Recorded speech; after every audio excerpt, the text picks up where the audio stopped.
Thank you very much, Mrs. Willett. Let me, before I make the formal introductions and make my presentation as prepared, just take a few moments to make some remarks on what I've learned here this morning. Very often we come to occasions like this one and we miss the lesson because we've come with our prepared presentations and we ignore what has gone on before us, which are the more instructive aspects of the proceedings of the day. I really want to commend the presenters who have made presentations this morning. I want to congratulate Socrates. He's our reigning Calypso King, and over the years has really been one of the composers of some of the best calypsos that we in St. Kitts and Nevis have been able to enjoy. And I want to thank him for using his skills in literacy to educate the nation and to help us to build on the foundation of our culture and our heritage. And while I sat there, I recognized that I had omitted to write or make as part of my presentation that an important part of literacy, particularly for women, as for all of us, is really having some know-how, some basic skills as to how to diagnose yourselves and to understand how your health is being affected. Because in this day and time, health is one major area of challenge for all of us. And I want to also thank Christine Clark. I've known Christine for a long time. I taught her son Andrew at the Basseterre Junior High School. I met her at the Venezuelan Institute about 10 years ago. And I found out that she was a poet, a writer, and very often we would talk about what she was doing. And recently she had the occasion of going to, I think it was the United States, to receive an award. She was being inducted into, well, let me say, a Hall of Fame for poets, etc.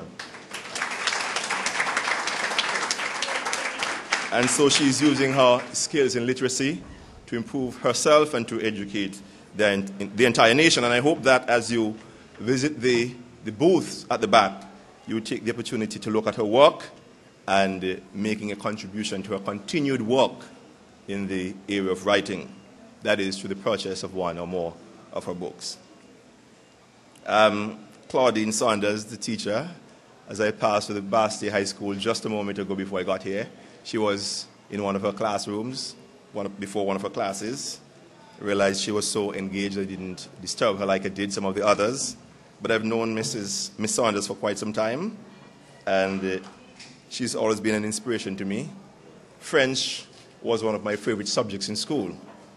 Spanish too, but I'm glad, I'm happy to hear people come forward and see people come forward at this stage representing for the foreign languages. So I want to thank you, Ms. Saunders. I wouldn't say too much about Deshanda Henry except that she's one of my former students at the Basseterre Junior High School, now the Washington Archibald High School. And we all know Lady Sunshine has been, well, she should be known by everybody in the country. She's been a radio personality, has been involved in the teaching of art and culture, at least when she was working at another ministry. And I'm sure that she continues to do her very best to impart her skill and knowledge as she takes up her vocation in another area.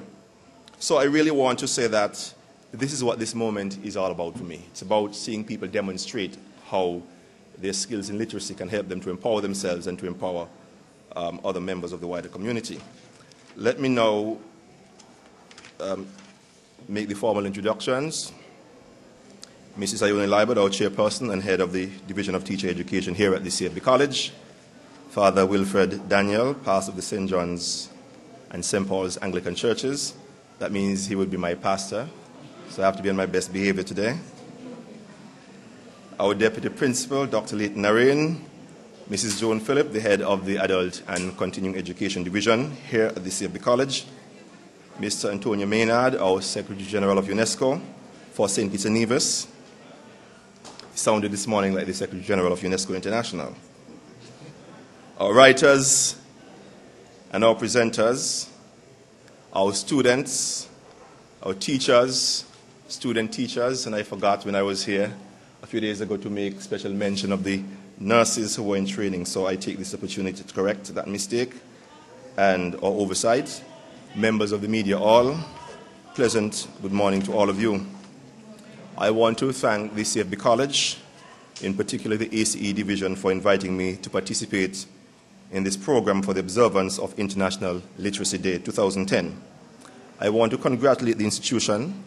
It's our premier institution of higher education, in fact, perhaps our only institution of higher education, patronized by locals in particular, or predominantly, for taking this opportunity to highlight the importance of literacy.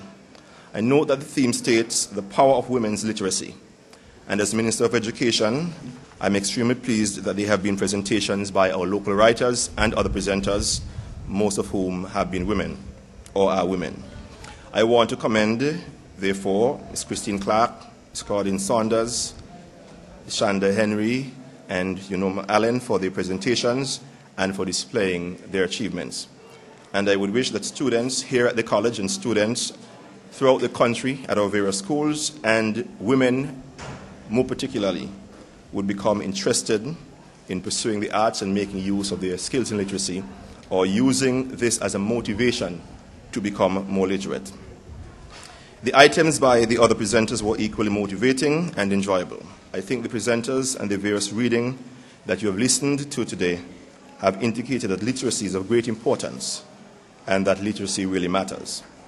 The United Nations Educational, Scientific and Cultural Organization, UNESCO, defines literacy as the ability to identify, understand, interpret, create, communicate, compute, and use printed and written materials associated with varying contexts. Literacy involves a continuum of learning in enabling individuals to achieve their goals, to develop their knowledge and potential, and to participate fully in their community and the wider society. Literacy is therefore critically important. It is more than reading, but it involves writing, arithmetic, information technology, and learning about your health, what affects our health. And it provides a stepping stone for persons to achieve their goals and to participate fully in the wider society. Much emphasis has been placed on the acquisition and development of literacy skills. The United Nations introduced Literacy Decade back in 2003 to 2012, and they had hoped that by 2012, illiteracy would have been halved. Today, September 8th, is being observed or celebrated as International Literacy Day, and countries all over the world are taking part in this observance. Indeed, the fact that we are gathered here today demonstrates that we in St. Kitts and Nevis take very seriously, and also this college takes very seriously, the idea of ensuring that our women in particular are motivated to improve their own literacy. The Ministry of Education has always placed great emphasis on the acquisition of literacy skills or improvement of our literacy skills. Last year, in particular, we unveiled a 10-year plan called the White Paper on Education, Development and Policy. And one of the more important objectives outlined in that document is to encourage and promote the development of the basic knowledge and skills in all persons, including the skills of literacy, listening, speaking, writing, numeracy, mathematics, analysis, problem solving, information processing, and computing.